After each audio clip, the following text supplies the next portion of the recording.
How to install and reinstall keyboard driver in Windows. Hey everybody! In today's video, we are going to provide you a complete guide in order to do so for your Windows safely, so you may follow out these methods. So we can press Windows plus X on our keyboard and look out for the option called Device Manager and hit enter and access the Device Manager there. After we do so, we can just go over and expand our keyboard section, find keyboards, expand it up, find your keyboard, usually listed here. And what we can do is we can right click on our keyboard, look out for the option called Uninstall Device, and just go over and confirm this pop-up right here and install it. And if there's a checkbox such as delete the driver software for this device, leave it unchecked and restart your PC once it is done. You can just go and restart once you install it, and Windows will automatically reinstall the keyboard driver on restart.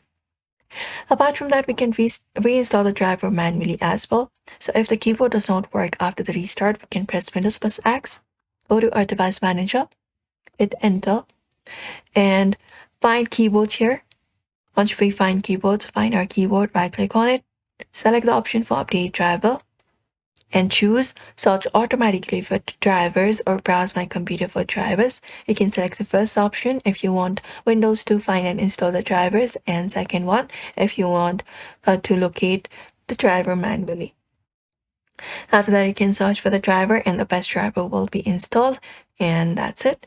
On laptops, you can check Fn plus num lock if number keys are not working, and if the driver keeps reinstalling a current version, you can download the keyboard driver from the manufacturer website.